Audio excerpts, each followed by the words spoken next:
Welcome to Columbus, Ohio, where three-time Player of the Year Jason Belmonte is the top seed in the first major of the 2017 PBA season. The Barbasol PBA Players Championship is now.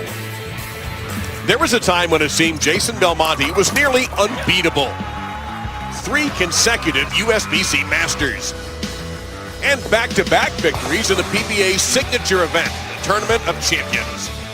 But Belmo's last win was 2 years ago, and though he's come close, Belmonte's come up empty-handed, finishing second 5 times. Belmonte is the #1 seed today.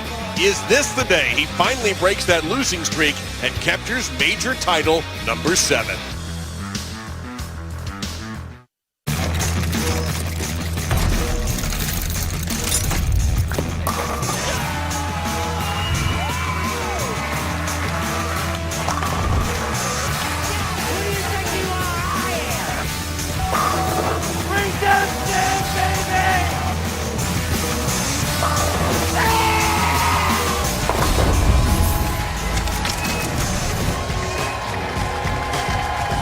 Welcome inside a sold-out Wayne Webb's Columbus Bowl in Columbus, Ohio for the Barbasol Players Championship, a major on the PBA Tour. Let's meet our 5 finalists. Here's in-house MC Dennis McCamery. Welcome to the 2017 Barbasol PBA Player Championship. Here are your finalists. With 1 PBA Tour title, the #5 seed reigns from Plano, Texas. Give it up for Connor Pickford. The #4 seed is a 3-time and current member of Team USA from Wichita, Kansas, A.J. Chapman. The #3 seed holds multiple European Bowling Tour titles from Gothenburg, Sweden. Make some noise for Martin Larsen.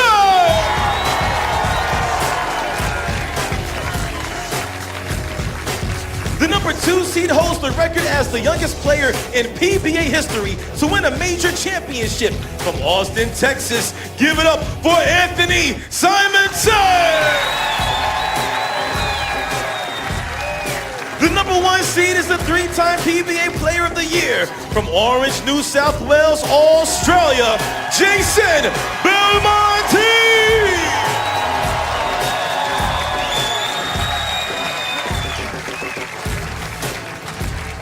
You think this place is jacked? It sounds like the Horseshoe in here. Welcome you. Along with Randy Peterson, I'm Dave Lamont. We'll hear from Kimberly Pressler in just a moment. All right, this is all about Belmo today in a lot of ways, Randy.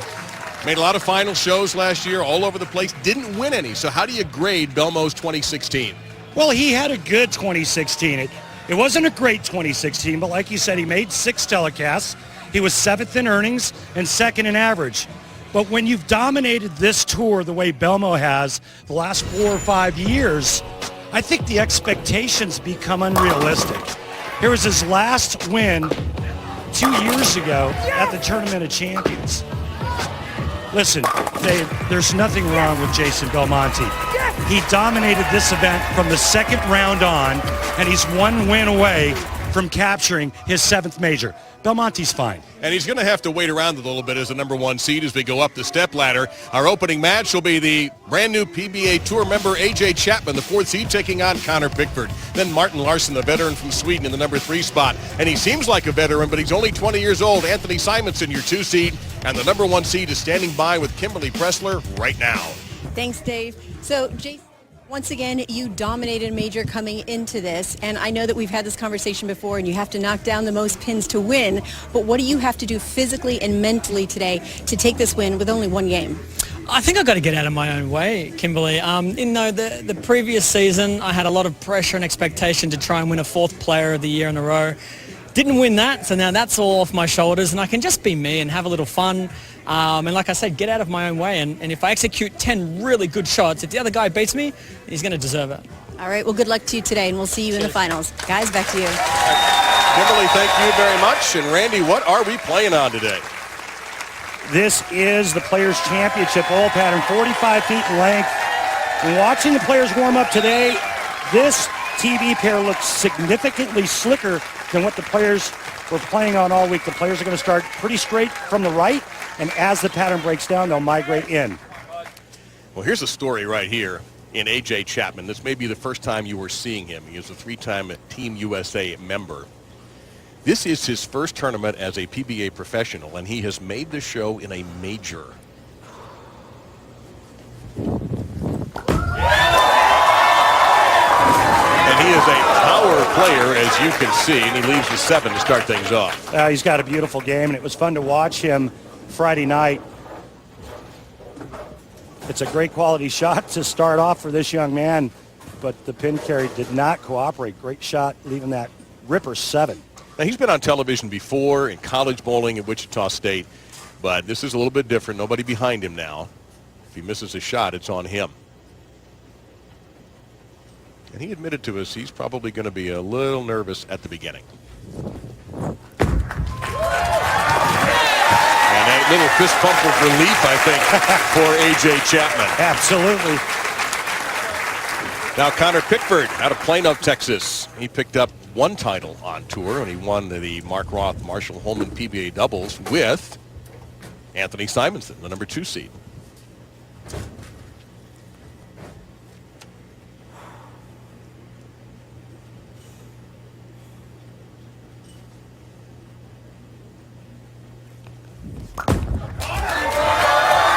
Comes in a little light and then finishes strongly. Yeah, that's all about ball speed, and talking with the players and how they attack this 45-foot pattern, they all said the same thing. It's all about controlling ball speed. You get too firm, and the bowling ball will blow right through the end of the pattern and miss the break point.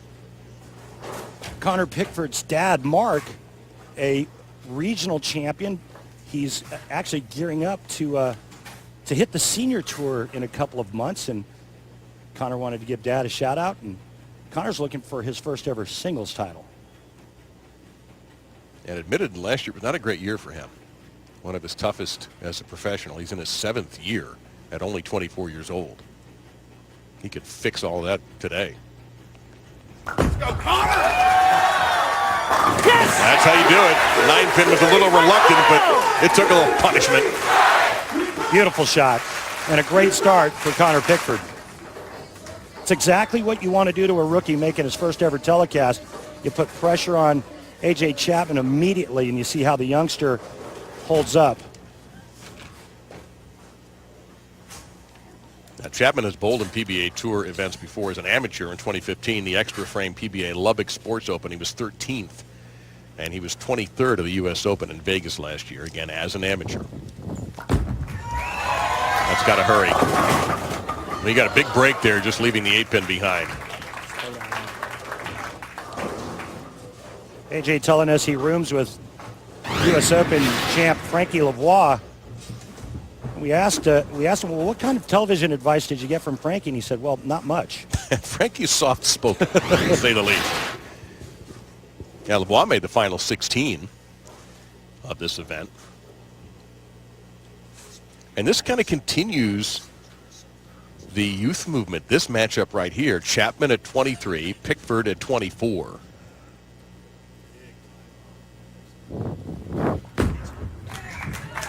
So Chapman a couple of spares, but Pickford with a double to open things.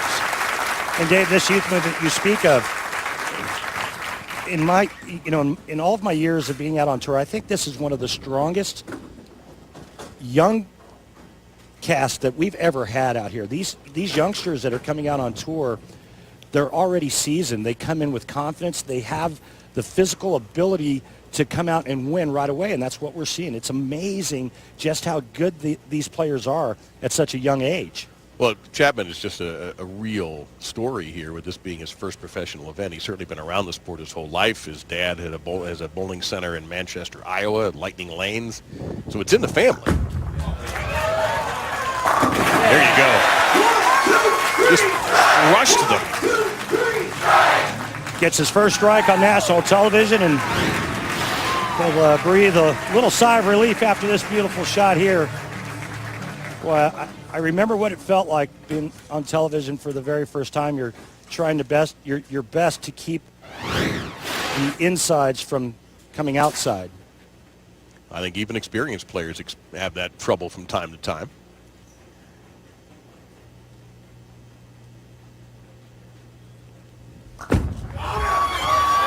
Well, that really has to hurry, and the first mistake of the match. Firm to the right, no good on this 45-foot pattern.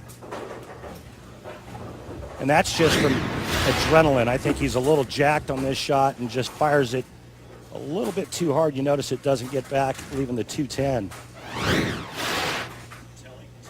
All right, how are we making this? Or how is he making it? Got to get the ball to the left side of the 2-pin and throw it into the 10. Over here and then that way.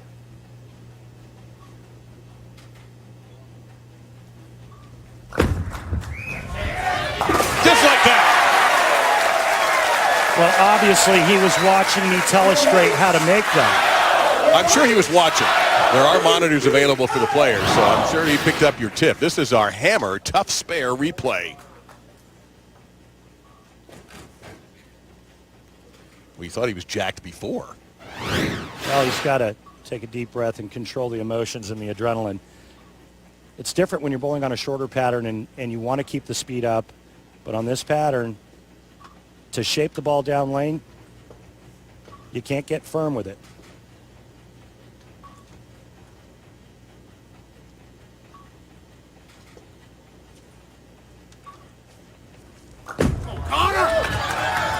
And looks a little better. One of his ball reps just left to go get him some coffee to go with that sweet roll. Oh, there's Dad right there.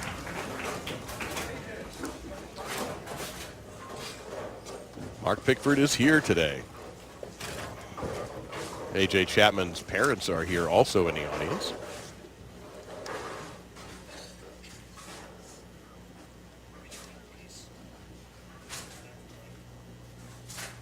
So let's see if Chapman can maintain the momentum off of a perfect third frame. That really has to rush. And that's going to be heavy trouble here for Chapman. 1, 2, 6, 8, 10. Yeah, it was just wide right. And AJ knows it.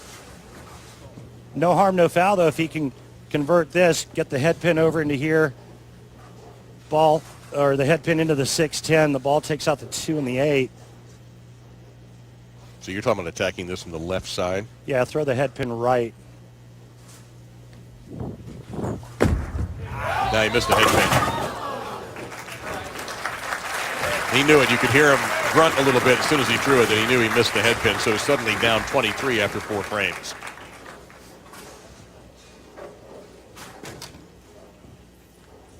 I asked him Friday night, what are you really good at? What's your A game? He says, I'm really good at hooking it. And we watched him, you and I together, Friday night when the lane started to get real toasty. He could get in, loft the gutter cap. Kid's got a lot of talent.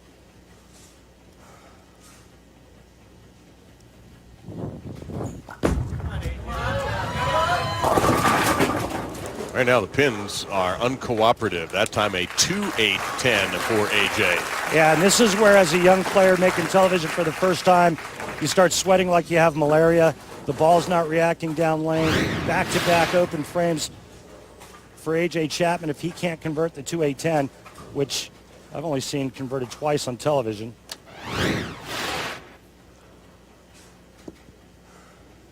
Well, if this were a basketball game, he would call a timeout right here. So back-to-back opens for Chapman, and he shrinks to a 35-pin deficit with Pickford off a strike in the 4th. And this is a remade Connor Pickford, a better model than in the past. Lost weight, changed his diet habits. Lost about 50 pounds.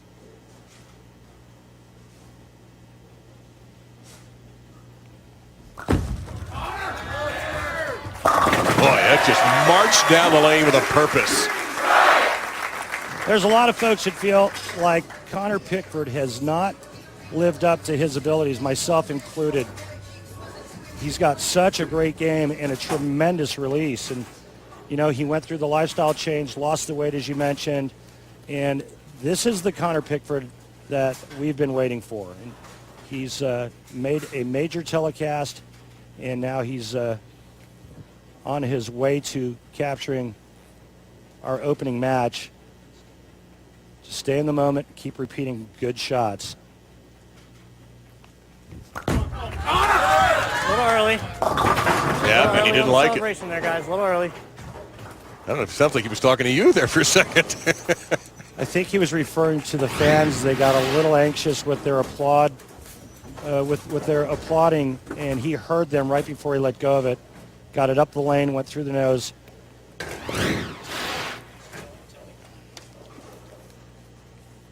He's going to get his bowling ball over into this area, throw the 3-pin into the 4-7.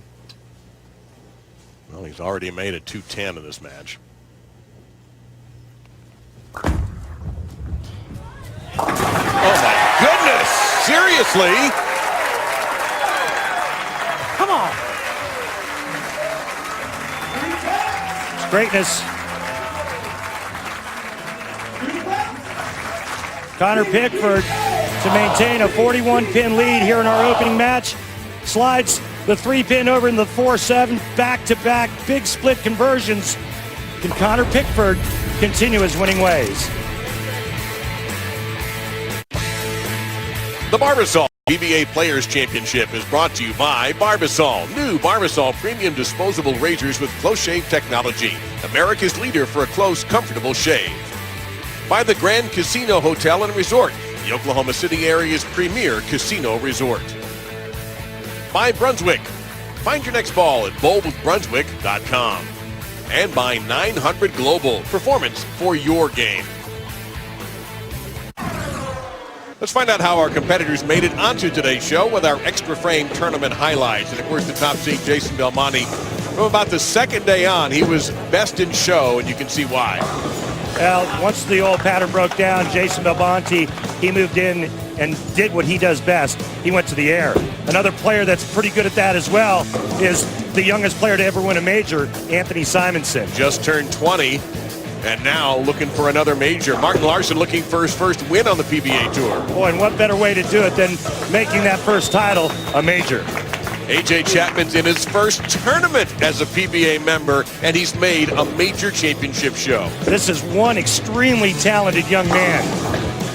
And a powerful player out of the great Wichita State program. Now, Connor Pickford finishing 5th, but it wasn't an easy finish for him. He needed a double in the 10th to lock his position. Got the first hit, didn't get the second, which opened the door for this man, PDW. Whoever steps up and gets the first hit, needing one more to get the 5th and final spot, and this shot is left out of his hand, goes through the nose, leaving the 3-6-10. That leaves us with our 5, the top seed going from left to right: Belmo, Simonsen, Larsen, Chapman, and Pickford. And Pickford held that spot by just 4 pins over Andrew Anderson, with Pete just 6 back. Ronnie Russell was at 8th. He was only 22 back. So a great, great finish. Came down to literally the last shot for Connor Pickford, and he couldn't throw it. He had to watch.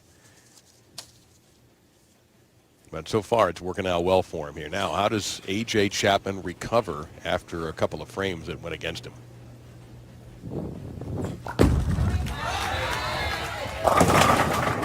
Well, he got the... I was going to say, how many more messengers do we have on that shot? He is left with a single pin. Time for our track tech talk. Randy, you're going to break down AJ's game here. Yeah, bright future. I wanted you to look at all these great positions that AJ gets into. Now watch where the bowling ball goes in the downswing. It falls to the inside of the vertical line. This helps him project the ball to the right. Take a look at where his hand is. Fingers perfectly behind the bowling ball with a little wrist tilt. And folks at home, if you hear the term you're dropping your right shoulder, well, guess what? That's a good thing.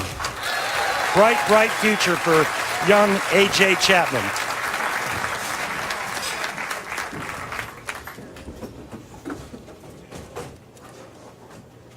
So Chapman exhaling a little bit, but he's still 41 down and running out of frames. But if you missed this earlier, he just joined the tour a month ago, and this is his first event as a professional. And he was the number 4 seed for a major championship, first of 3 consecutive Sunday majors on the tour on ESPN. And at that time, a little light in the 10 pin. It looked like he moved left and tried to get more hand into it to get it to turn the corner. He comes in late, leaving that soft 10, and you know it's such a learning experience out here. you go from cashing to making match play to making a telecast, and then once you get to the telecast, you almost have to learn all over again. You have to learn how to win. He'll attack the single pin.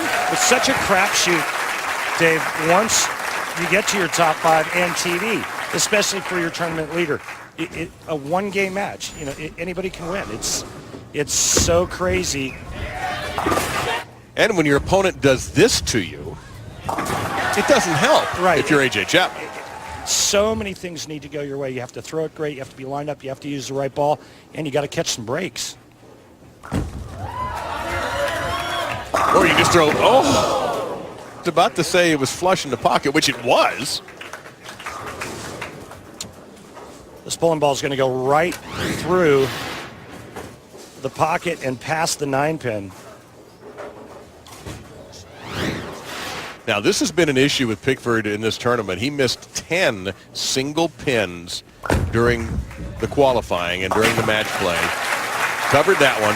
He was very disappointed with the spare making. As a matter of fact, in the 7th of the 8th games, right before we picked our 5 finalists, he missed back-to-back single pins, cost him a match, and he took a little walk down the bowling center, ran into Rhino Page, who gave him some encouragement, but basically said, kids, shake it off. Get back out there, and that's exactly what happened, and Pickford was able to survive Pete Weber in order to make the show.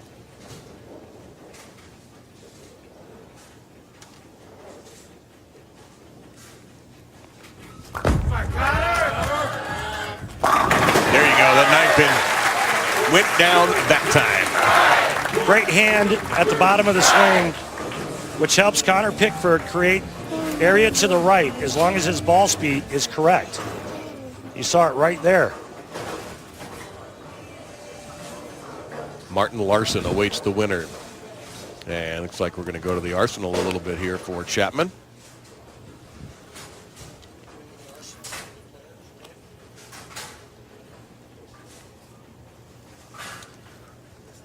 Chapman in his arsenal had the Haywire, Code Black, the Timeless, No Rules Pearl, and the Torrent.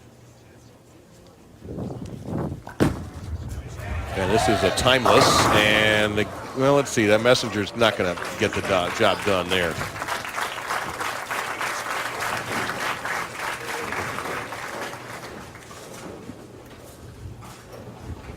I do.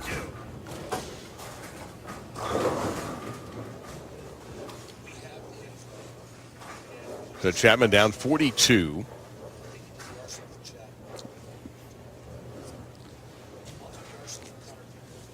And Pickford pretty much has this in hand. Chapman will smother the 10-pin. Pickford, by the way, mentioned his arsenal, the No Rules Pearl, the Daredevil, and the Code Black.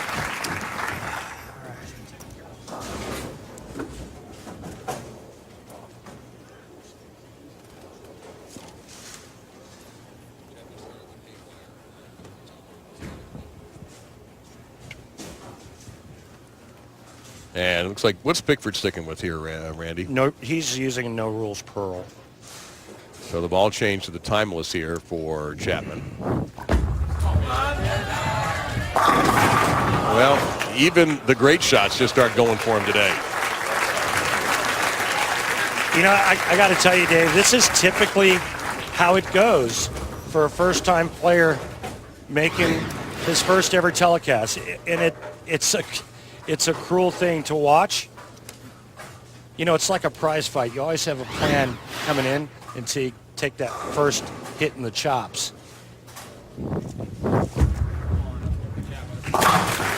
But I promise you this is not the last time you'll see A.J. Chapman. Oh, no. I mean, if you can do this in your first time out, there's nothing to say that you can't make other telecasts throughout the season. I don't doubt that for a second, that he'll continue and he'll learn from this. He stays in touch with his college coaches to work on the mental and physical aspects of his game. I'm sure they're taking notes today. Yeah, Coach Vatican and Mark Lewis out of Wichita State. And Pickford just too good right now. Game over. Yes, Chapman has had his problems, but Pickford has been outstanding. Right now, Connor Pickford's going to use the 10th frame to make sure he stays lined up when he takes on Martin Larsen in the next match.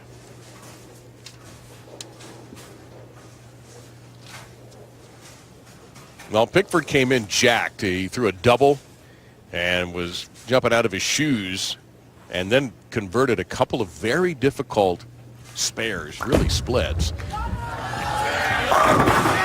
And that seemed to really settle him and just made it impossible for A.J. Chapman to win today. So Connor Pickford is moving on. He'll take on the number 3 seed, the veteran Martin Larsen. Both players seeking their first major.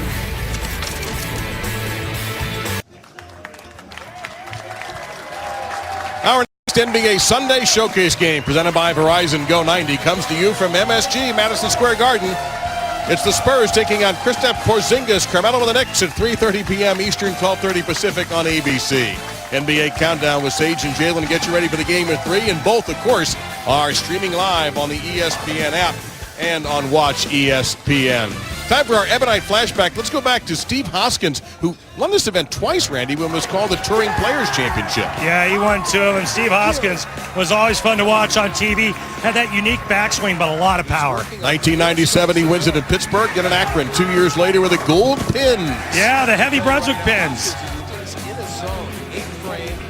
And those were the highlights of Hoskins' career. And by the way, he will be inducted into the PBA Hall of Fame tomorrow, along with Brian Goebel, Mike Scroggins, and Mark Gerberitz, the former PBA commissioner. You can watch that on Extra Frame, along with all the qualifying for next week's Tournament of Champions of Oklahoma.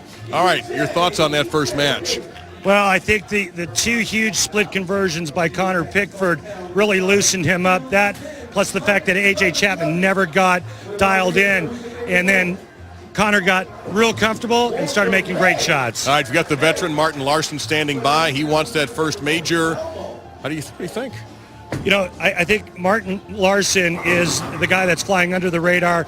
He is the low-rev guy on this telecast. Nobody's given Martin Larsen a shot at winning. Look out for Martin Larsen. Well, before we begin this next match, you want to take just a moment to note the passing of somebody very, very important in the PBA family. Peggy Elias.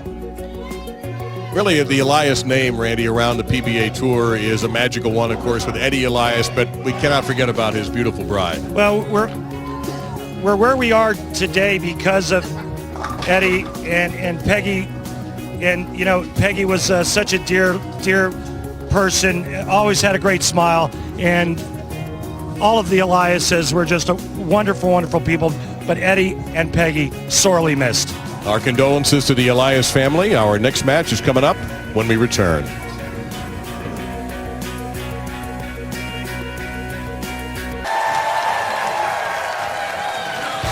So inside Wayne Webb's Columbus Bowl, 1 match in the books. Connor Pickford defeating A.J. Chapman.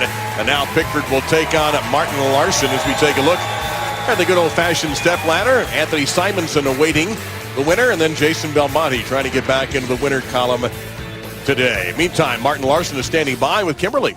Thanks, Dave. So, Martin, when we talked yesterday, you said that every time you step on the lanes that you want to be a factor. So how do you make yourself a factor today against all these high-rev guys? Well, yeah, exactly. I don't have the hand that those guys have. I have a couple of years experience. Hopefully that can even out. It's going to be hard. It's really good guys I'm facing, so and Connor, it's going to be tough to outstrike, so, but I'm going to try my best for sure. All right, well, good luck to you today. Thank you. Guys, back to you in the booth. Kimberly and Martin, thank you very much. You're right, he is just low-key in this like crazy. Yeah, he's downplaying it.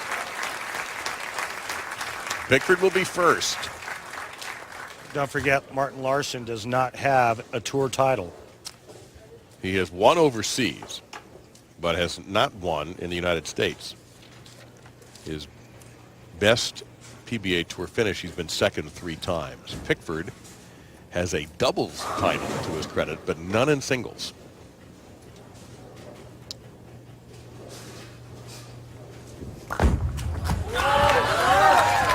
And it's business as usual so far for Pickford. Connor's doubles title came with the player waiting to bowl the winner of this match, Anthony Simonsen. You can see just how how Connor is actually migrating in, and that's what we expected. By the time we get to Jason Belmonte, we could see some airtime, could see some lofting over the left gutter. And Larsen's going to be wide, is going to start with trouble. Martin deciding to play farther right and going with speed.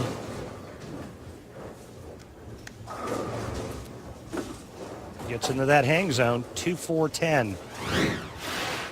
Well, we've seen a 2-10 made already by Pickford. Going to attack, it just missed.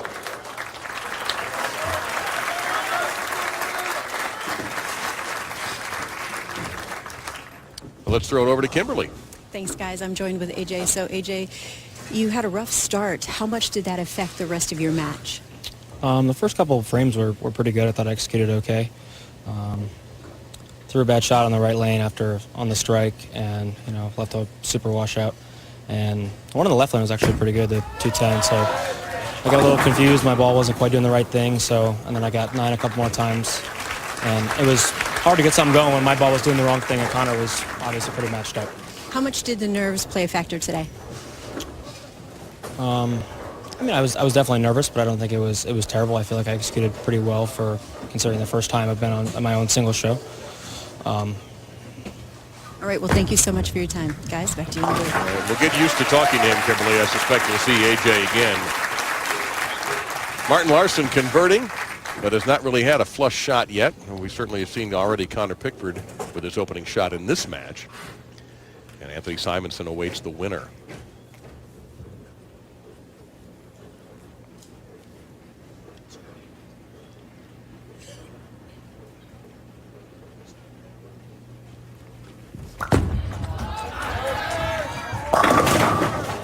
Came in just a skosh high and leaves the 4-pin.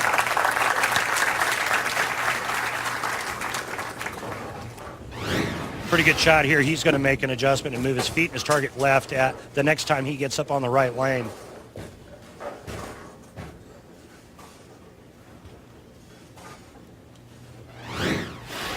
Again, single pins and Pickford, not pals this week, but he has covered his single pin so far very nicely.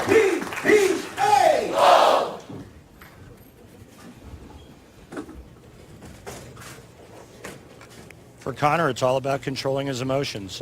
He's obviously throwing the ball beautifully, and it's all about staying in the moment, not thinking or looking ahead. I know that sounds real easy, but it's super easy to think about the big prize.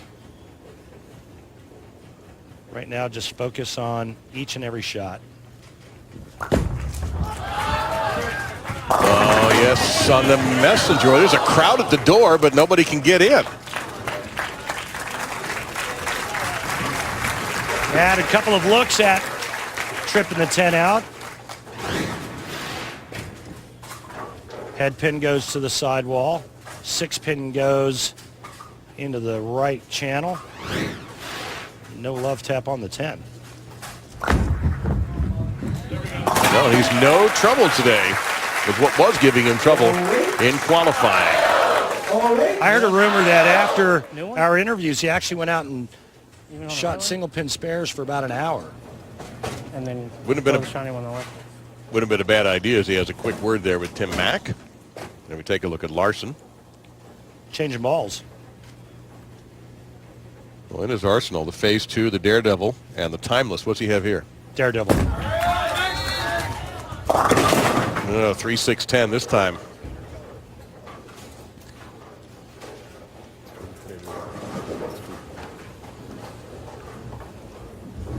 So before he was a little light, that time he came in through the nose. Looked like he tried to go a little bit straighter. His lines got much tighter on that shot. He's trying to avoid big mistakes.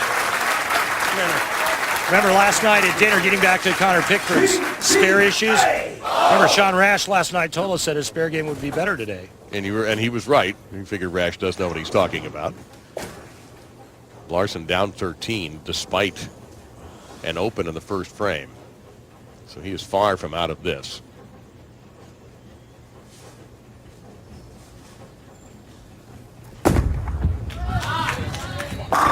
There you go. The 8 sweeps out a little bit late. Larsen's relieved. 1, 2, 3.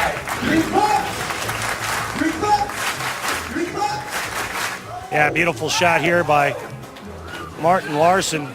8 pin the last to go, and he's like, hallelujah. One for me. In the words of Rhino Page, second Rhino Page mention, good for you.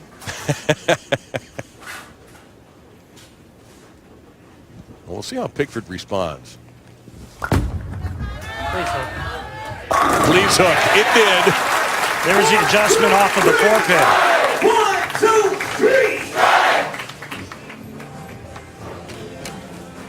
There is Dad, who mentioned a very accomplished player in his own right. Mark Pickford has regional titles. So does Connor. He's won them in Cincinnati and Spring Hill, Florida, and Mooresville, North Carolina in his career. The only other time that Connor Pickford was in a singles TV appearance, the Viper Championship in Las Vegas, was the #1 seed, but lost to Mika Koivuniemi, the title match by 10 pins. Did you used to do hockey? No. Well, you did great on Mika Koivuniemi's name. I got a hand. He's been on TV a few times as a bowler, I believe. Yeah. So. But, I mean, that's not an easy name to pronounce out of the box. No, it is not. Good call, Timmy. Good call. So something that Tim Mack said to him, he just complimented. Yeah, he said, good call, Timmy, good call. And I think he's just continually chasing it left. You follow the oil line towards the center part of the lane. He opens up his angles, and as long as his speed is good, the ball will return. Well, Tim has had a significant influence on Connor at times. So Larsen all of a sudden down 23, coming off a strike, though. And he got it. Mixed him up, beat him up. Now, a good shot and a good break there to keep Martin Larsen in this. One more strike, and he will pull to within 3. Hit him thin and watch him spin. And a great react. He is a loose cat today. During warm-ups, he almost bumped into Jason Belmonte. And he walked down the approach and gave a bowling ball to a young fan who had a sign that said, "It's my birthday." Took a picture with the fan, and about 5 minutes before we went on the air, he won't be too happy with that. About 5 minutes before we got on the air, he took a selfie with some people in the crowd and tweeted it out. Now, no surprise, he was a Steve Nagy Sportsmanship Award winner a couple of years back. But, you know, Martin Larsen's one of the nicest people you'll ever meet, and I know that I can go with that.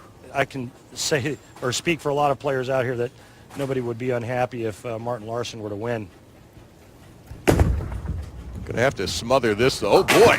I thought that was going to snap toward the 2, and at the last second it didn't do that. And all of a sudden, you mentioned he could have been down 3, Randy. Now he's down 27. Connor Pickford moving closer to battle with his doubles champion partner, Anthony Simonsen, our #2 seed.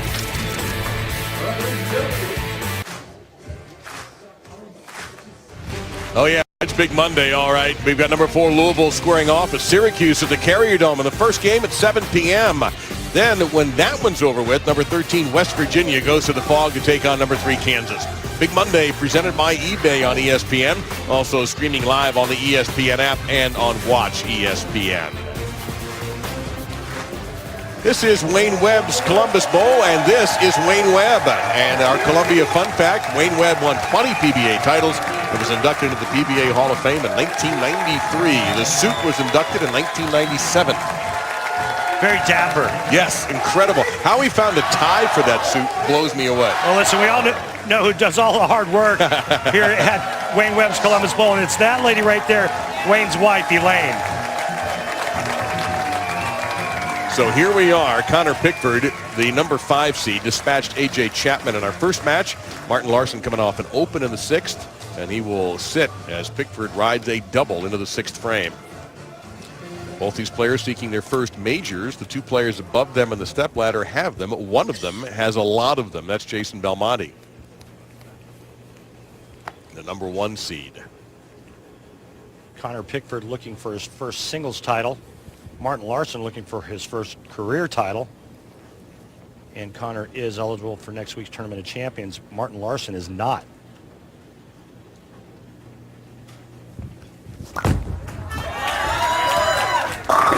And he won't be if Pickford continues to roll it like that. Yeah, great comment there, Dave, and a great shot out of commercial break for Connor Pickford. Right now he's working on a three-bagger, looking to put boots to Martin Larsen here with another strike. His lead will increase to 47.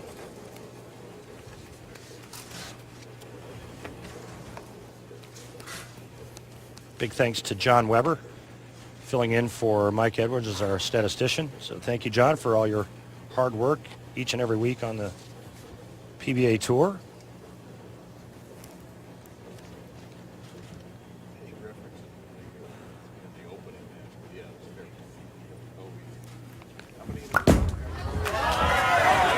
So Pickford through the face, and he got it. He broke up 3 splits with that.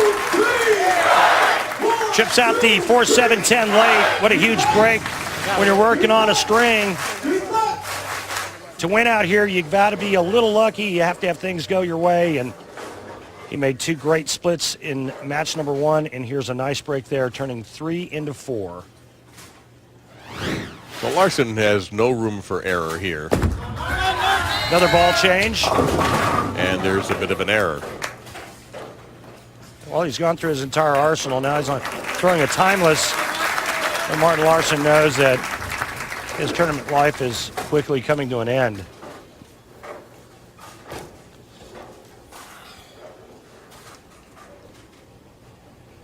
Well, his parents are missing the show. They're flying in from Sweden. Actually, we'll be joining him in Las Vegas in a couple of weeks. Beautiful coverage that time by Martin. Now you can outfit yourself like the pros with official PBA jerseys that are available exclusively at PBA.com. The jerseys are made from high-performance fabric and can be customized for each person or your team. Click on the menu tab of the PBA.com homepage and select the Shop PBA link and get started.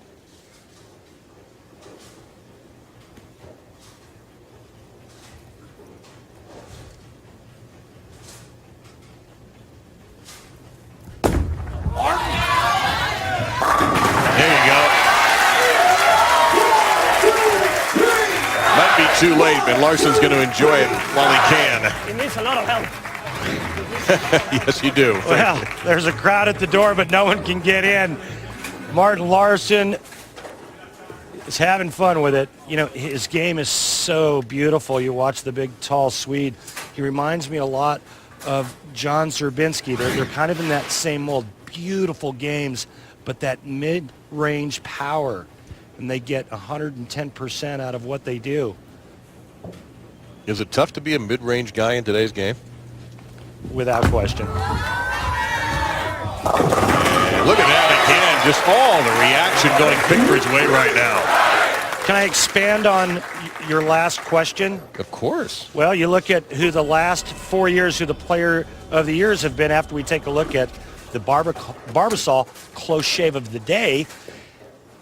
Connor Pickford comes in and closely shaves the 1-3, and it's a 5-bagger. So you look at the last 4 players of the year, Belmonte 3 in a row, and now EJ Tackett. Those two do not lack anything when it comes to power. And it's a little unfair because I would teach more of a John Zerbinski, Martin Larsen type of style. AJ Chapman is in that same category with a little more power. Connor Pickford in that same category. Yes! Well, with Connor Pickford wrapping this up, it will be the 24-year-old Pickford against the 20-year-old Simonsen. We have a streak right now of 6 consecutive majors won by players 25 or younger. Now, Jason Belmonte can slam that down if he wins. He is the top seed, but we are going to have somebody under 25 in the final. So are you saying that it's probably a little too late for me to win another major? Never too late. Are you kidding me? Just think Nicklaus at 86 Masters. That's all. Oh, yeah, he was, what, 46? I want to be there, and I'm going to go, yes, sir, when you get a strike that wins the match. Little Vern Lundquist. Uncle Vern is always a good one to quote. Yes, sir. So, meantime, a little last-minute strategy or going on undoubtedly for the next match as this baby is over. Martin Larsen made a few more friends while he was here in Columbus, but The business was handled impressively for the second consecutive match by Connor Pickford, who's defeated A.J. Chapman and now Martin Larsen. Next up, the youngest major title holder in PBA history, Anthony Simonsen. The Barbasol PBA Players Championship is brought to you by HotelPlanner.com. The best place to book hotel rooms. Best rooms, best rate, guaranteed. By Columbia 300. Grab some friends. Have some fun. Let's bowl. By Geico. 15 minutes could save you 15% or more on car insurance. And by Motive Bowling. Get motivated. All right, coming up February 17th at 9 o'clock Eastern. That's on a Friday. It's T.O. and PDW defending their championship in the PBA CP3 Celebrity Invitational from L.A.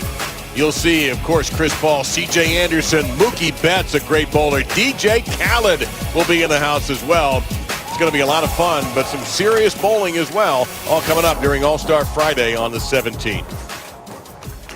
Now, you see, look at 266 for Pickford, who's strung him big time to the end to defeat Martin Larsen rather comfortably. So now, guys who won the Rolf Holman PBA doubles in Reno a year ago, now facing off, Anthony Simonsen versus red-hot Connor Pickford. Coming up, the winner to take on Jason Belmonte.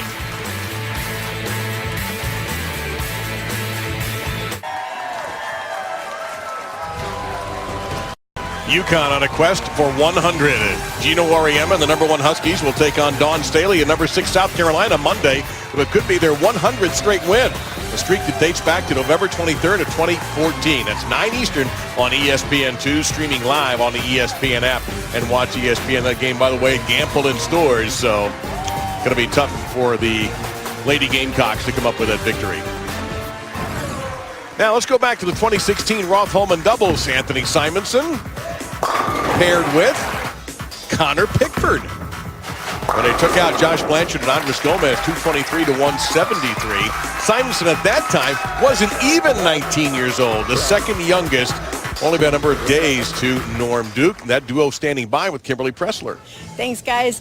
We just saw in the video when you guys won the doubles match together, and you guys are pretty good friends. We saw you hugging over there. So, Connor, do you approach this match any differently now that you're going up against your former teammate and friend? I would say not at all because, it's just another match, just another game. We both have to make the best shots we can and, just as Anthony said in the last show, knock down as many little white guys as we can. All right. Well, good luck to you today. Now, Anthony, I'm going to ask the same question to you. You're going up against your friend who's on fire right now, just took out 2 guys. Do you change anything up? Nope, it's bowling. It's, 10 frames, make 10 good shots, and we'll see what the outcome is. Simply put, but there you have it. Guys, back to you. Sometimes simple is better, Kimberly. Thank you very much. By the way, one thing about Connor Pickford we haven't mentioned yet, and we're going to hold that thought since he's not bowling first. It looks like Simonsen's going to go first as he disposes of his water bottle. But Connor Pickford had to do something that most people do not like to do, and he had to do it earlier in the week, and we'll tell you what it is after we get our first look at Anthony Simonsen, the 20-year-old from Austin, Texas, USBC Masters champion last year when he was 19. Sorry, Dave, go ahead. No, I was going to say 5 TV finals last year. Using a Reckham to start on the left lane. And it behaved exactly like the title suggested it might.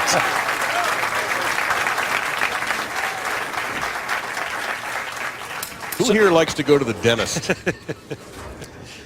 Who here likes to go to the dentist when they're competing to win a major championship? That's what Connor Pickford had to do. He had an abscessed tooth, and I think it was Thursday morning at 7:30. He had a 10 a.m. appearance on the lanes. He finally had that thing deleted. Do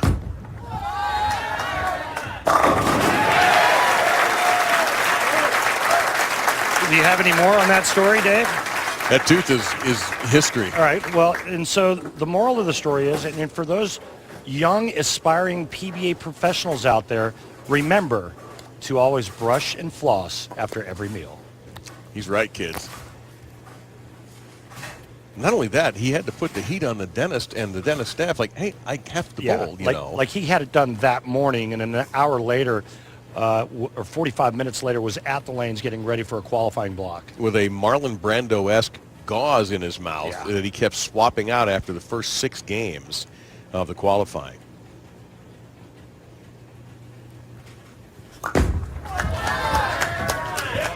My brother, he is just locked in.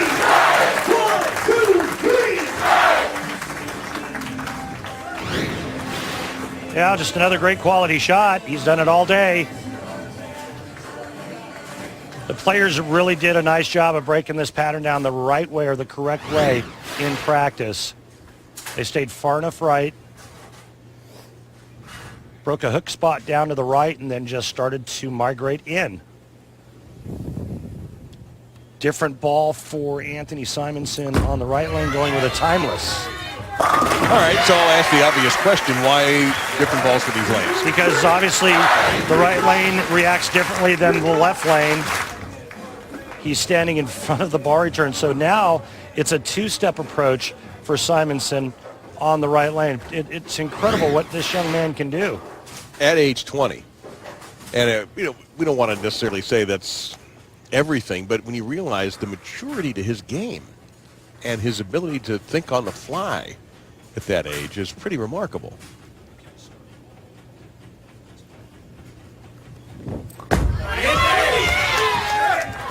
We're off to the races here, kids. So what he's done is he's trying to mimic his approach on the right lane, so he moves way up on the left lane. It's about 4 steps if you count each one, but if you were to measure them, it's still only about 2.5 steps, so pretty impressive. You'll see players do that a lot nowadays. When they get in front of the bar return on the right lane for right-handers, they'll mimic the same approach on the left lane.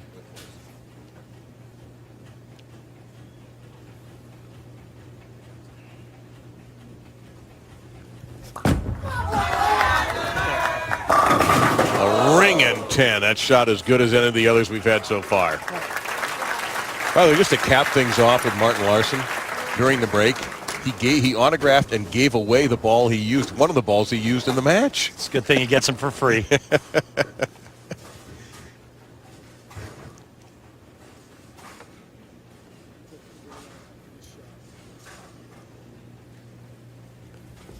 Again, Pickford will attack those single pins. No problem at all. In fact, Martin is standing by with Kimberly. Kimberly, maybe did you win the trivia contest to get the bowling ball? I did not win it. He did give it away. Martin, I saw you giving a ball. They were just talking about it, that you gave the ball that you used to away. Yeah. Why are you in such good spirits, even though things didn't go the way they did? Well, unfortunately, I was a little bit expecting it. Those guys have so much revs. I'd have a little disadvantage going into that match. And when the lanes get like this, pretty tight, and I don't get my ball to read and come back that hard, it was just like, that happens, and just move on and take the next time. All right, well, good luck to you, and we'll see you in Vegas. Look forward to that for sure. Kimberly, thank you. Martin, thank you also very much. A little trouble there for Pickford. Now 10-pin got kicked out. He's left with a 6. First real questionable shot in a while for Connor Pickford. Looked like he grabbed this one and made it check early, but a nice break crossing over, only leaving the 6-pin. Shot almost struck.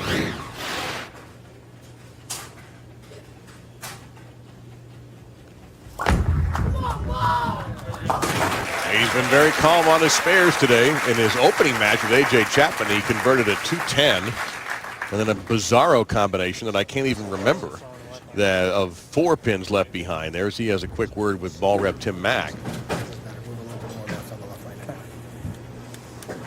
Simonsen perfect through 3. Jason Belmonte awaits the winner. He could have an all two-handed final. Watch this approach.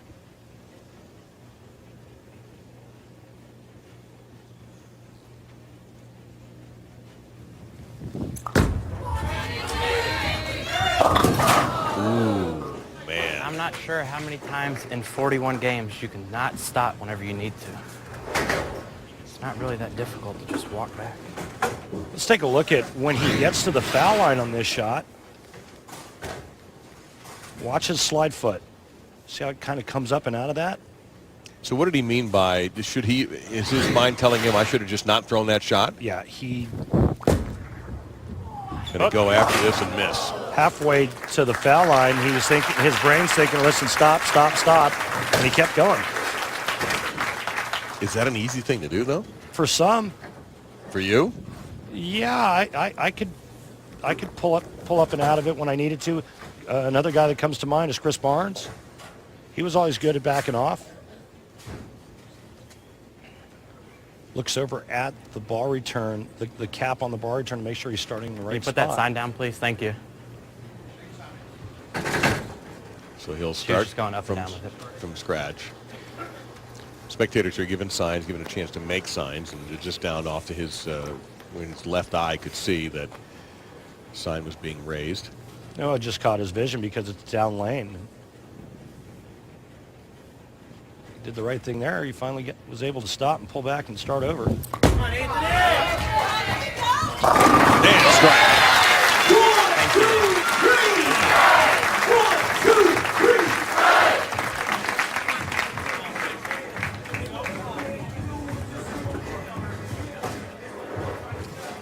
So right back to Connor Pickford, who has a tiny advantage. By this time in the first two matches, Pickford was opening up a larger lead. But here he's got Simonsen chasing him, although Simonsen did leave an open in the fourth. First match that's been close today. Well, there was a chance for Martin Larsen to go to 3 pins down, and instead he went to 27 down. Disastrous frame, and a kick save and a beauty on the 10. Simonsen starts in front of the ball return. Connor Pickford kind of walks around the ball return. And nice pin action, 6 to the sidewall, snaps the 10 out.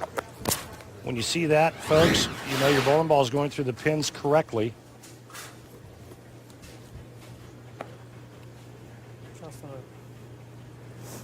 Big shot here. He can increase the lead to 19.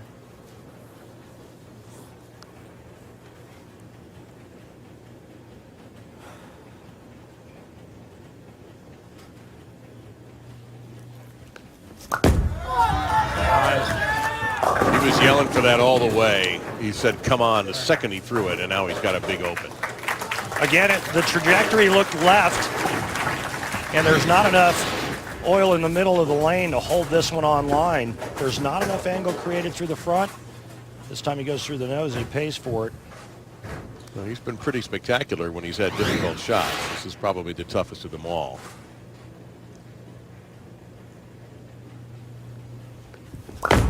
Now, missed everything there. So the first significant slip up for Connor Pickford, and he is now, for the first time, down. As we step aside, a lot of suspense left for this match for the right to play Jason Belmonte to be a major champion at the Barbasol PBA Players Championship in Columbus.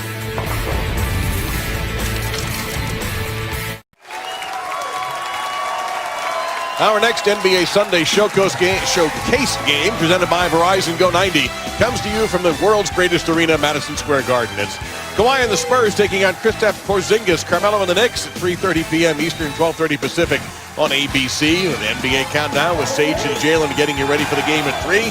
Streaming live on the ESPN app and watch ESPN, as are we with Kimberly Pressler.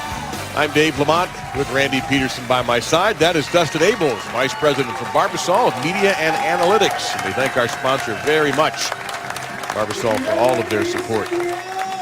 What's going on with Phil Jackson and the Knicks? I wish I could understand what I almost said something nasty that I would get in trouble for. What a bad show that is in New York. It's really embarrassing. The Charles Oakley thing, which, remarkably, people came on Oakley's side for almost unanimously. It just hasn't worked for Philip as an executive as it did when he was a coach.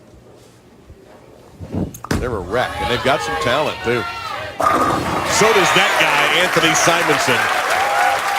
PBA's Extra Frame is your home for exclusive live coverage of the PBA, PBA 50, and PWBA tours starting Tuesday. And continuing all week on Extra Frame is the second major, the Fire Lake PBA Tournament of Champions. Yearly, monthly, and 3-day subscriptions are available. Click on the Extra Frame link in the menu section of PBA.com for more information. You get Randy Peterson. You can get Marshall Holman from time to time. And the guys do a wonderful job.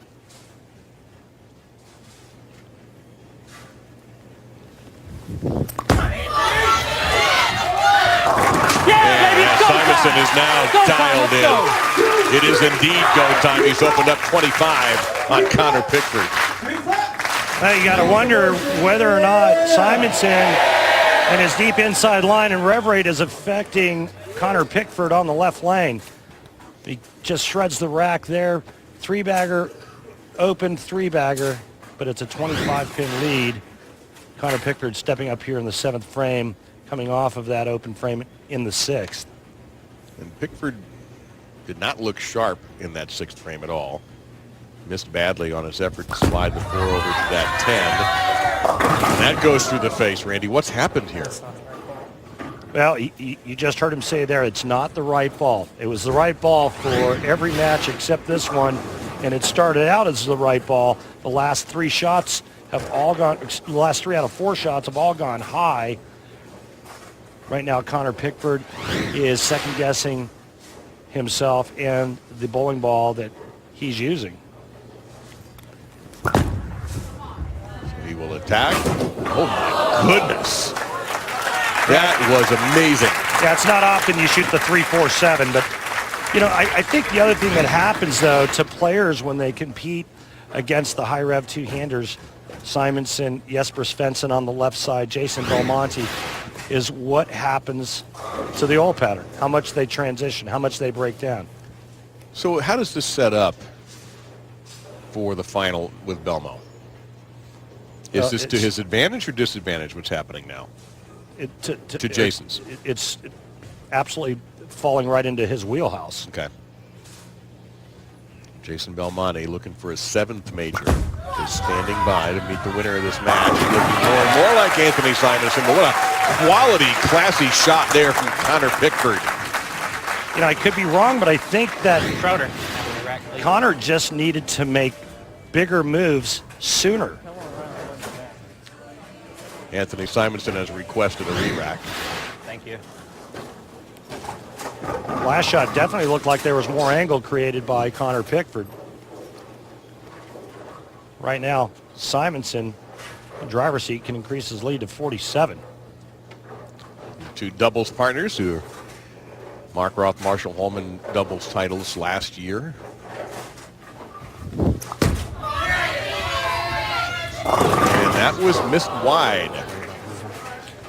Leaves him with a 210. Remember the last time he went high in the 4th frame on this lane, how his left heel came off the ground. Well, this time it stays in a pretty good spot, but it looked like he threw it just a pinch hard.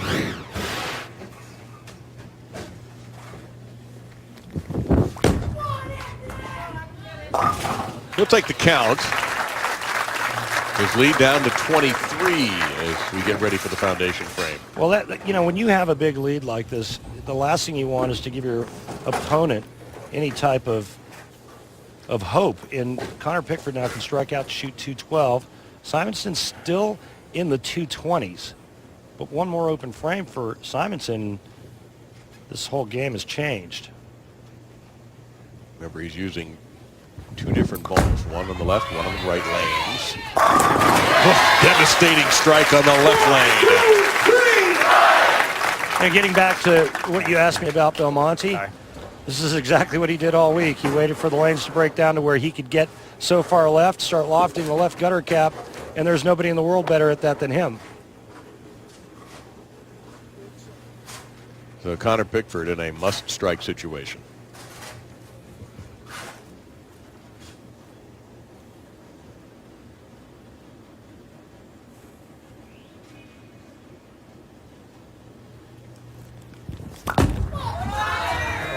No, he stood straight up. That's always the easiest sign for a bowler when they stand straight up after a shot they don't like.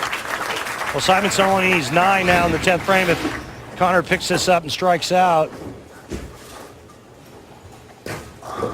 This is what happens when you go high a couple of times. It's in his head that he's got to get the ball going to the right, and he got it to the OB. Well, the right lane became troubling for him in this match.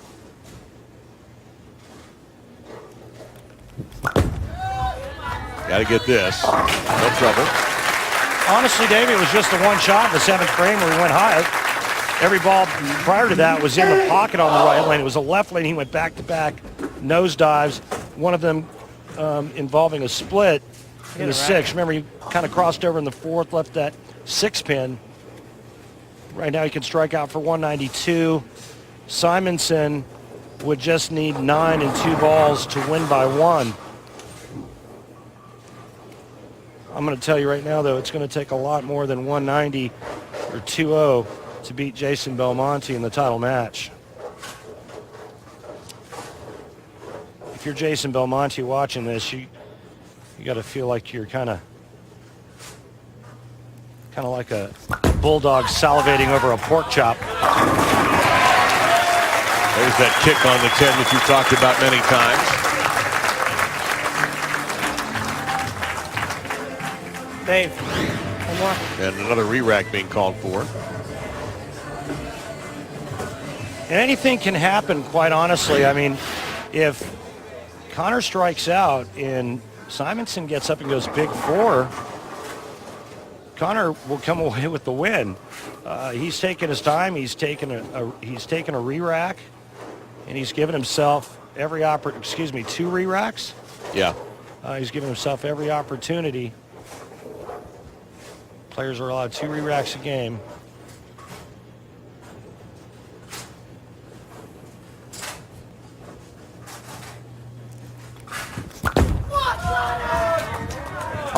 Well, he's used them wisely.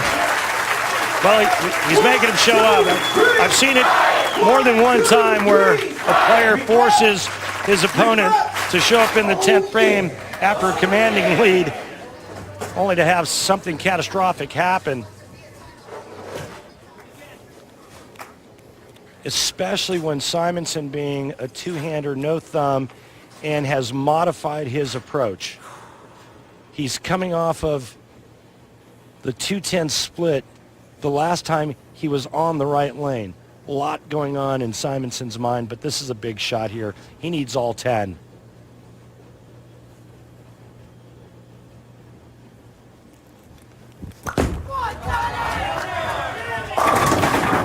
And no. Fine. Make him work for it. He's got to earn it. Simonsen, 8 on 2 balls. We have a tie. 9 on 2 balls. Simonsen will bowl Belmonte for the title. Left lane. Watch how this 9-pin gets buffeted, and actually it looks like the 2 pins work against it to hold it up. Well, you heard him say he's got to earn it. I don't know if he said it loud enough for Simonsen to hear it, but you see the count for Simonsen. Just 9, and that's a strike, and we're finished. 9, and we're finished.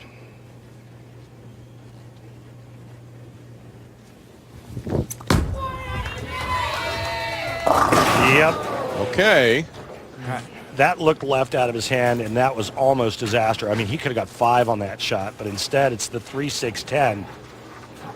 Should be no problem for Simonsen to get at least 9, but this is left the whole way. And I'll tell you what, I promise you, when he let go of it, he was praying. If he picks up 2 out of these 3, he moves on. Or 3 out of 3 will do.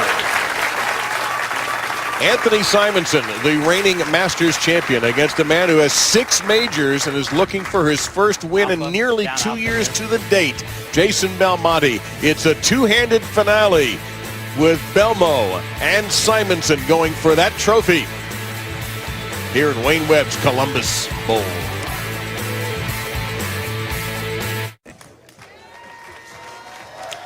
Tonight at 11 p.m. Eastern on ESPN. Be sure to close out your weekend with SportsCenter at night. John Buccigross and John Anderson are your hosts, and have a good time with them. They'll have round ball highlights, puck highlights, golf highlights, and everything else. It's SportsCenter at night on ESPN. Also streaming live on the ESPN app and on Watch ESPN. Time for our Geico Championship recap. Randolph. Hey, Dave. Match number 1, A.J. Chapman, Connor Pickford.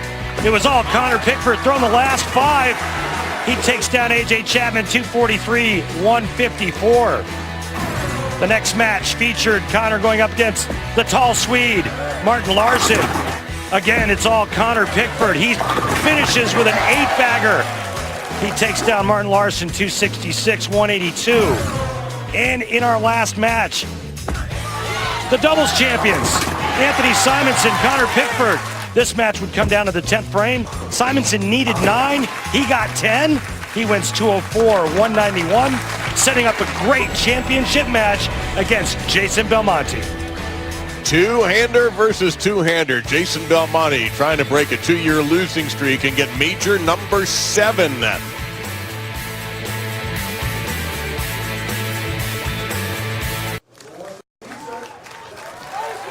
Two of the hottest teams in college basketball coming up pretty shortly here. In first place in the American, up for grabs, 4 o'clock Eastern on ESPN. 11th ranked Cincinnati, they've won 15 straight. And number 25 SMU, they've won 7 in a row and 17 of the last 18. The loss to Cincinnati. This is all part of Rivalry Week presented by Wendy's. Streaming live on the ESPN app and on Watch ESPN. That's a good one. Go back to 2011. South Point Hotel and Casino in Vegas. Jason Belmonte defeats Mike Devaney. 255-238. That was part of the 2011 World Series of Bowling when Belmo won 3 titles. Mike Devaney gave it a gallant run and a gallant effort, but it was too much Belmo on that day.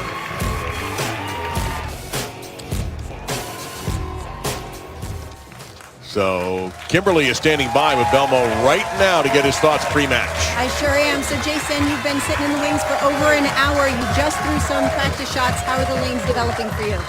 Yeah, they actually look a little trickier than they have been playing all week. So I'm going to have to really focus on executing the best shot that I can. There's a lot less room down the lane that we had this week. So whoever throws it the best is going to win. All right, well, good luck to you. Guys, back to you in the booth. Dave, watching him in practice, he left the 2-8-10 3 shots in a row. And remember when we interviewed him, he said, for me, the key is to be able to stay firm and aggressive. Didn't look like that's possible now. Remember when he said he had to get soft and he made a mistake? It was a disaster. When your rev rate's that high and you're trying to throw the ball slower, a lot of bad can happen. So Anthony Simonsen starts this match on the left lane, where he had great success in the last match, and he leaves the 4-pin here. Simonson's two-handed style is a little bit softer, both with speed and with rev rate, than Belmonte. We're looking at a guy right here who could have another major in his pocket at 20 years old. He has one already, the USBC Masters. Will this be the 7th consecutive major won by a player under the age of 25? Or will 7 be the number for Jason Belmonte's major? Yeah, great point. By the way, it's not like Belmo needs a walker to get around. He's 33. You know what I'm saying? He's young. He's in shape. He's lost 22 pounds. He's opening with the Timeless. And a little loft right there, and he'll mix them up. And Kimberly. Thanks, guys. I'm with Connor. Connor, you know what? You had 2 great matches today, but then you got into that 3rd match. What went wrong for you? The left lane started to go a little bit. I had to switch balls. I kind of gassed one on the right lane a little bit, and I accidentally overcorrected on the left lane and went high to the face. I was kind of forced into a ball change on the right lane to a little bit cleaner ball, and I just kind of lost that lane a little bit. And, you know, you give Simon enough time, he's going to throw a couple doubles together. So, how tough was it going up against one of your good friends? I actually think it's a little bit easier. I mean, the part that's tough about it is knowing how good he is. And, you know, like I said, you give him the opportunities, he's going to take them. So I wish him the best of luck against Belmo. All right, that's very kind of you. Thanks so much for your time. Guys? In case you missed Extra Frame during the week, you've just seen how Jason Belmonte got the #1 seed, throwing that Timeless, which, you know, normally you have a hand in developing something. Did Jason have 2 hands in developing that ball? He did. Just a thought. Throw that out there. He was instrumental in the design and the development. And Jason Belmonte, just after I said how tough it was for him to get the ball around the corner, starts out with a double. Oh, that's got a hook. Well, look out of there. No, I thought the messenger would clip the 10. He said immediately, look out, it's got a hook. Doesn't strike from there. Well, it's the double whammy. He makes a ball change, then says that one's got a hook. It does, and then he leaves a blowout 7-10.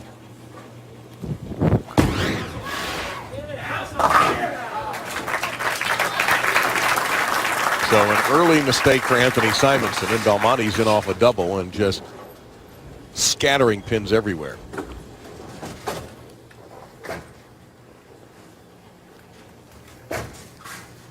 So there you see what Anthony Simonsen is trying to do. Remember, he won at 19 last year in the USBC Masters when he beat Dan McClellan. He was the #1 seed in that event. That's a much better ball. Well, the 8-9 pins didn't stand a chance that time. So important in big February to get off to a good start with the back-to-back-to-back majors. I mean, this can make or break your entire season. Right now, both Jason Belmonte and Anthony Simonsen have a chance to get out to a huge lead by capturing the first major of the season.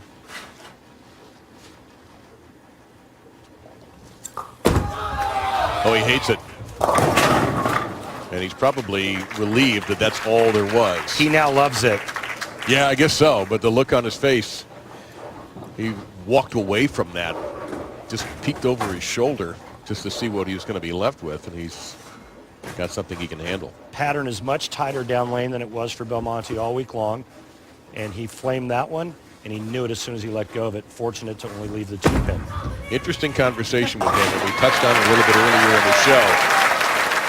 3-time player of the year going into this season. E.J. Tackett now owns that title, and Belmo told us one of the reasons he thinks he struggled a bit on television last year was that 4th player of the year, which would have been unprecedented in PBA history, really weighed on him anytime he got to where he could see a title. He was looking at the big prize instead of the little prize. He was looking at the prize at the end of the tunnel and lost focus at the job of hand. At hand. There you go. 3 out of 4 ain't bad.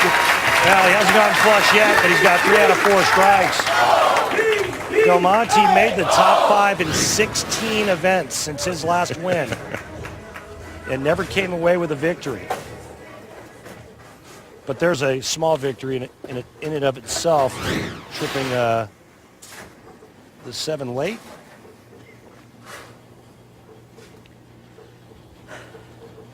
Yeah, Belmonte had said, and he talked a little bit earlier at the top of the show with Kimberly, he's kind of flushing 2016. It's a new year. And Simonsen with a very similar looking strike. That one also not flush, and Anthony Simonsen refuses to let Belmo dictate everything in this match.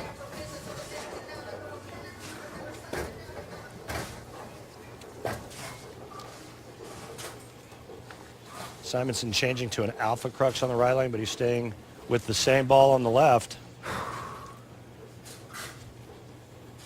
Right now, looking to get back into this, he can cut Belmonte's lead to just 2.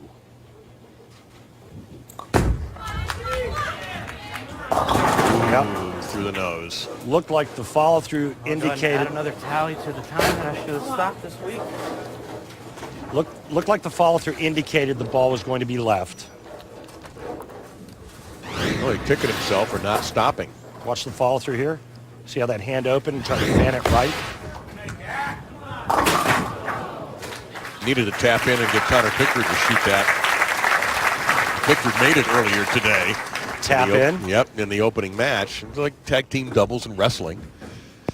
But now Belmonte has the door open at plus 30. You know, you talked about it's been so long, but of any active player, Jason Belmonte still has the 3rd best television winning percentage, nearly 62%. Only Tommy Jones and Sean Rash, Sean is here today, I think TJ is too, have a better percentage. And again, you're right, he hasn't been burying in the pocket, but the pins are taking a beating.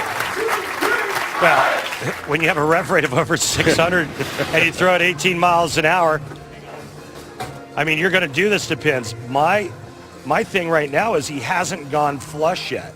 Right. He hasn't been close to being flush yet. And if this continues, he won't have to go flush yet.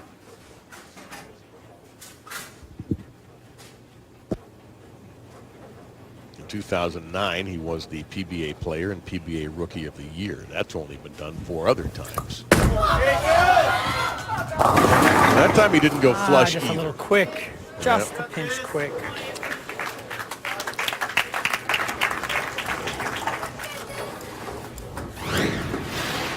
Now, this is what I was waiting for to happen. Unfortunately, with every shot being light, it was just a matter of time before he threw in too hard. He actually did that in the 3rd frame and got away with it. Going for it all here, and he can't quite get it. So how does he correct that inability to hit the flush that you're looking for? It's speed. And remember, he told us he told us yesterday that it's tougher for him to gear down. It's tougher for him to get softer. So the lead shrinks to 26.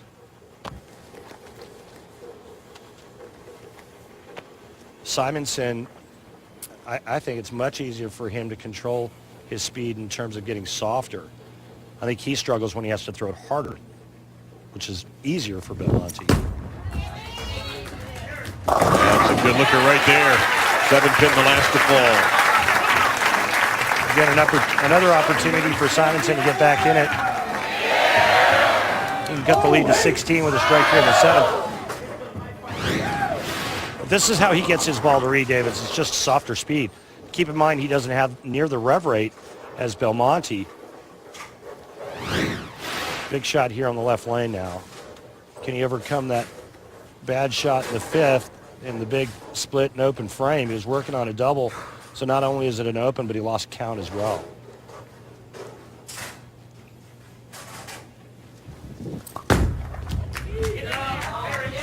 There's flush.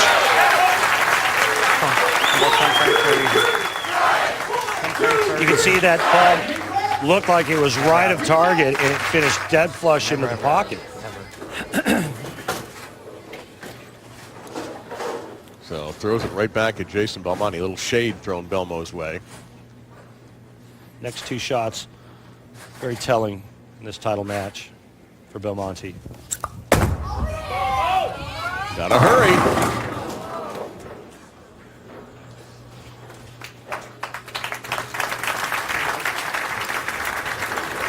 Again, another ball that was just late getting to the 1-3.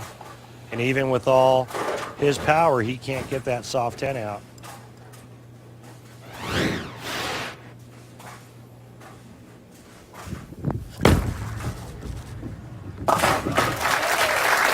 This was the one thing that was going to slow Belmonte down. Lack of friction or the pattern becoming very speed sensitive. Now, keep in mind, it was speed sensitive all week, but somehow it didn't really affect him. He started in at about 4th arrow from the get-go at the start of every qualifying block, and he just moved left from there and then just started lofting it. He never had a problem with down lane reaction. Jason is 3-5 in TV finals as the top seed. He was in 1 last year in Detroit. Sean Rash beat him in a very low-scoring final, 178-161 in the PBA Detroit Open. That might be what he needed.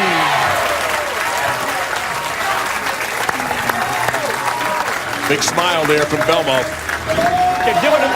You know, I'm not sure how this affects Jason Belmonte's psyche, but I know for me, as a former player, I would be trying to figure out a way to get the ball to go flush, because in 8 shots, he hasn't gotten near flush, and he still has a 16-pin lead.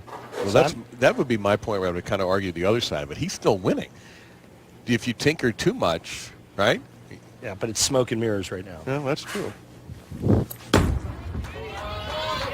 Simonsen through the face. Again, you could tell the telltale sign of standing up quickly. And that sleeper back there makes it a little bit tougher. Oh, it completely changes the complexion of this spare. You throw the 3-6-10 up, not that big a deal. You put the 9-pin behind it, all of a sudden it becomes a real bugger. Got it. Beautiful. He got up there and threw it as hard as he could and was fortunate to carry the back pin, the 9-pin. But that was a golden opportunity for Simonsen to win his second major. Now down by 20, 2 frames to go. No matter what, his max score is 205. Belmonte can still shoot 235. Well, there's one way to get to that max score of 205 with a foundation strike in the ninth. If Belmonte goes spare, strike, spare, we have the possibility of a tie. And that would be a one-ball roll-off for a major championship. This is the beginning of big February on the tour. We've got a major next week in Oklahoma, and the week after that, the USBC Masters from Las Vegas. 3 championships, 3 time zones.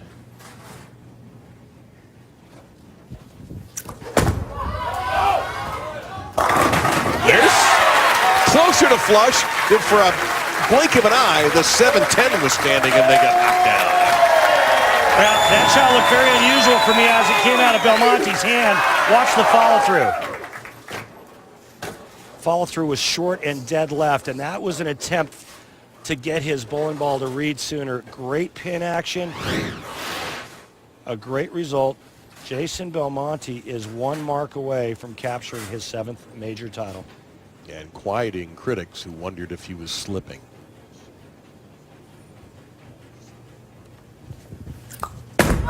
Big loft. Big turn. Yes! Big win! Yes!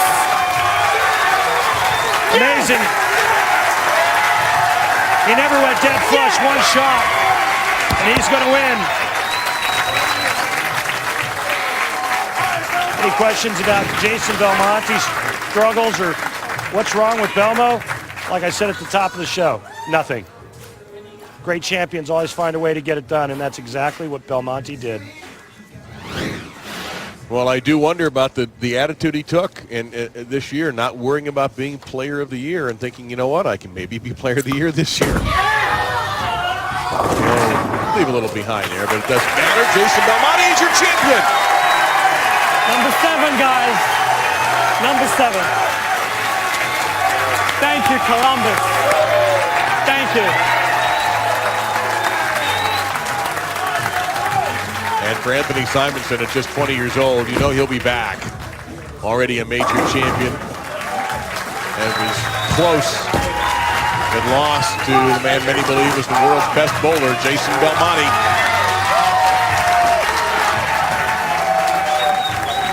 What a satisfying, I don't know. Everybody back home for waking up early. I love you so much, everybody. Coming home a winner. A little shaving cream, which Belmo doesn't use that often. Thank you, Barbasol. Thank you, PBA. Thank you, Storm. High Five, Ultimate Inserts, Dexter. Everyone that's been a part of this. Thank you so champion. much. Jason Belmonte has returned to the winner's circle. It was only 2 years. It might have felt to him like 20. But professional bowling has been served notice that Jason Belmonte has returned and has returned as a major champion. His 7th.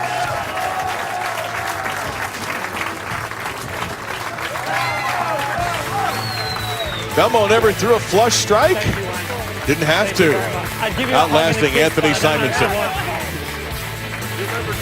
Don't get any shaving cream on the commissioner.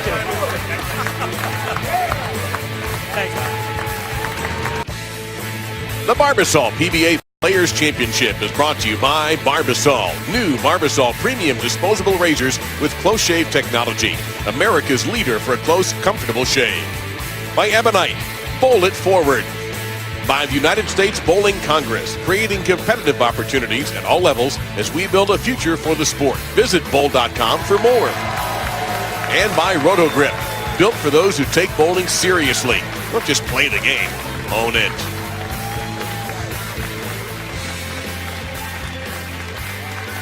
He is back as a champion. Jason Belmonte, 221 to 204 over Anthony Simonsen. And Jason Belmonte picks up a 7th major championship here in Columbus at the Barbasol PBA Players Championship.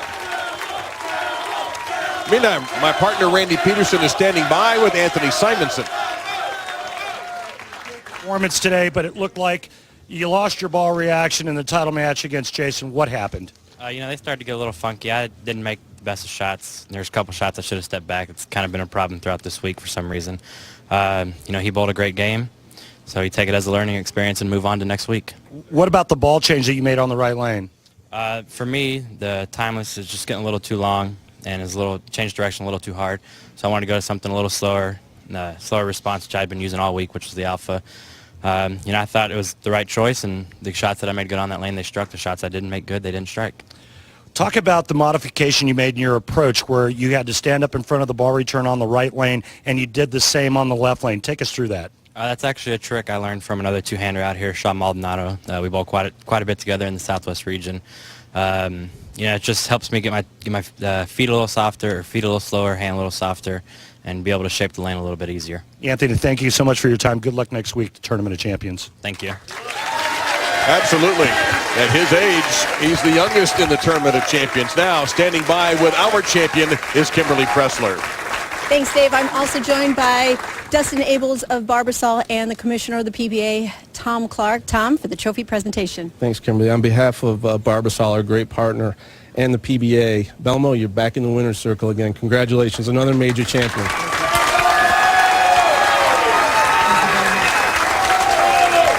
All right, Jason, he said it. You're back in the winner's circle. For all accounts, you had a good year, but this is the first time that you've won in 2 years. What does it mean to you to be back in this position? It feels fantastic, Kimberly. 2 years is a long time to wait when you feel like you've been on TV quite a few times. So I just wanted to come out here. I just asked my ball very nicely to just knock them over as many times as it possibly could, and it did that. And I'm really beyond words. When we talked at the top of the show, you said that you needed to get out of your own way. How did you do that today? Well, actually, there was a young fella in the crowd who really made me laugh. He called me Banana Man. And I was eating a banana before the show, and I told him a story about it. And when he did that, I just felt like I'm here to have some fun, and he really helped me. So I'm going to give him something a little later. So the fans totally helped you out today. Absolutely. The fans all week here in Columbus have been awesome. The atmosphere in the bowling center, and I must thank Wayne Webb and all of his staff here. It's been fantastic. You guys are awesome. I can't wait to come back. All right, well, congratulations, Jason Belmonte. You have won your 7th major. Thank you. Well done, Belmo. Thank you, Kimberly. Thank you, Randy. And thank you all for watching. And don't forget the State Farm CP3 PBA Celebrity Invitational is Friday night at 9 o'clock Eastern Time. And then we'll do this again, 1 o'clock Eastern, the Fire Lake PBA Tournament of Champions from Oklahoma next Sunday. All part of Big February on the PBA Tour and on ESPN. We had a little bit of everything today. We had the great Wayne Webb in the building. Connor Pickford looking for a first major against A.J. Chapman, making his first start of the PBA Tour into the major finals. Anthony Simonsen sought a second major and fell just short against the man many believe is the top bowler in the world right now and has been for years, Jason Belmonte. For Kimberly and Randy and our entire ESPN crew, I'm Dave Lamont. Thank you for watching the PBA Barbasol Tournament of Champions.